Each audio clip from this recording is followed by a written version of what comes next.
Welcome to Ether Intel YouTube channel. Di seluruh dunia, ekonomi sedang melambat, harga naik, pendapatan stagnan, dan masyarakat merasa semakin terjepit. Tapi ada satu pertanyaan besar, siapa yang diuntungkan dari semua ini?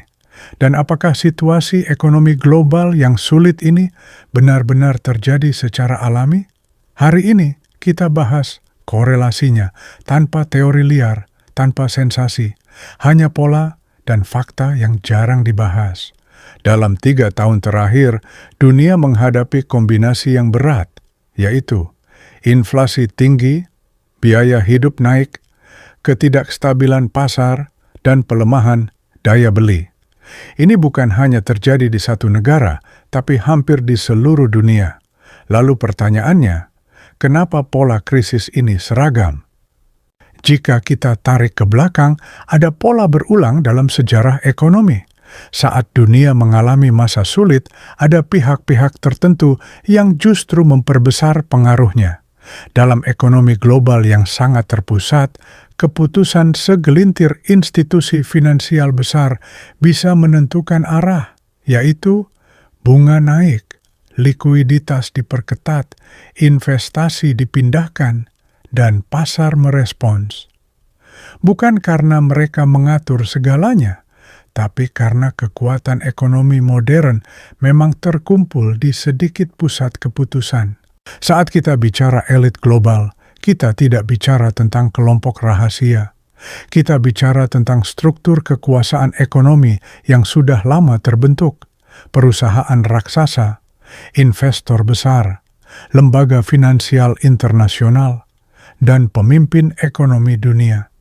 Ketika mereka mengambil keputusan seperti menaikkan suku bunga, mengalihkan investasi dari negara berkembang, atau memotong pendanaan, dampaknya langsung dirasakan masyarakat. Jadi korelasinya sederhana. Keputusan global dibuat oleh sedikit pusat kekuasaan, tetapi efeknya dirasakan miliaran orang. Ketika ekonomi dunia melambat, dampaknya seperti efek domino.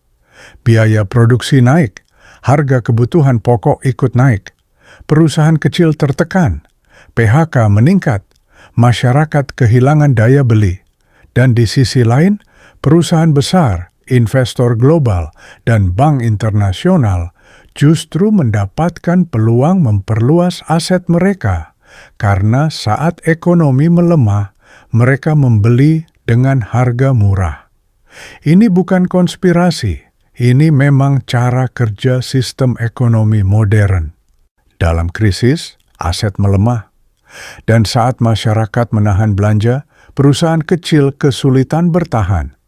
Di saat seperti ini, pihak berkekuatan finansial besar bisa membeli perusahaan dengan harga rendah, mengambil alih pasar, memperbesar kontrol terhadap sektor ekonomi, dan memperluas pengaruhnya. Inilah sebabnya banyak analis mengatakan, krisis menguntungkan mereka yang sudah kuat.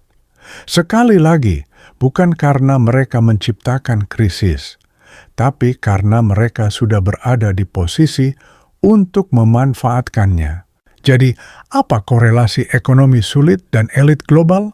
Sederhana, ketika pusat kekuasaan ekonomi terpusat, setiap gejolak global berdampak jauh lebih besar pada masyarakat biasa dan jauh lebih menguntungkan pada pihak yang sudah memegang kapital besar.